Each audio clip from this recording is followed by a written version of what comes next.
d'étudiants qui pourront passer de la première à la deuxième année, donc plus de concurrence plus tard. Et ils redoutent aussi que les patients aillent faire leurs prothèses directement chez les prothésistes, sans passer par les dentistes. Oui, alors c'est une des conséquences de la déréglementation qui, à mon avis, est dangereuse si elle est massive, mais qui est nécessaire, mais doit être ciblée. C'est que vous ouvrez cette profession à plus de personnes qui sont moins formées.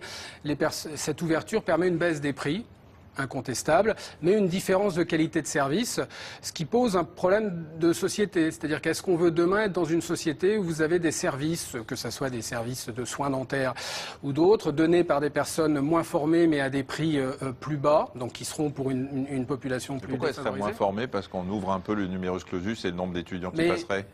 Je ne sais pas si vous connaissez le prix de formation d'un dentiste, c'est 30 000 euros par an.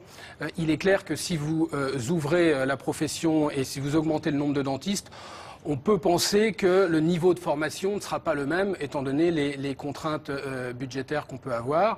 Alors, il faut savoir que le numerus clausus est déjà un peu virtuel aujourd'hui, puisqu'il est contourné par les dentistes avec des diplômes européens qui viennent exercer en France. C'est vrai pour les médecins aussi. Il faut voir qu'il y a un quart des médecins qui sont inscrits au tableau de l'ordre chaque année, qui ont des diplômes étrangers. Donc, il est déjà largement contourné, et c'est une certaine injustice pour les diplômés, les Français.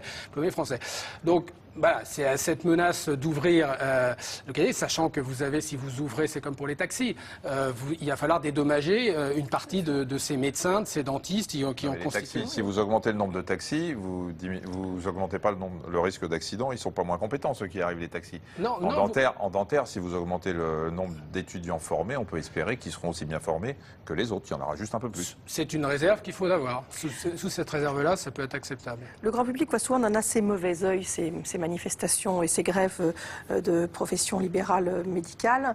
Là, on a entendu le pharmacien dire qu'il défendait les patients. Le grand public trouve surtout que c'est du corporatisme.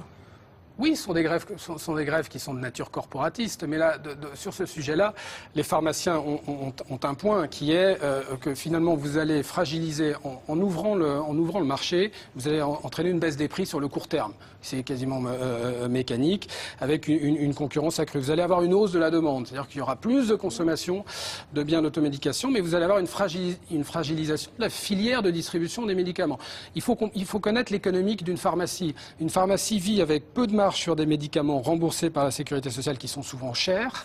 On est à 6% de marge sur un médicament, sur la DMLA à 800 €, mais avec des marges qui sont plus importantes sur les produits non remboursables, ce qu'on appelle les produits OTC, qui va avec des marges qui vont de 20 à 50%. Donc si vous enlevez du marché de monopole ces produits à forte marge, mais vous mettez par terre le modèle économique des pharmacies. Donc si le gouvernement souhaite véritablement libéraliser ce marché-là, il faut repenser le modèle économique. Qu'est-ce qu'on donne en plus? Repenser les marges sur les produits mais remboursés. a-t-on les moyens aujourd'hui à la sécurité sociale d'augmenter les marges sur les médicaments? J'en ai pas l'impression. D'accord. Merci beaucoup d'avoir répondu à nos questions.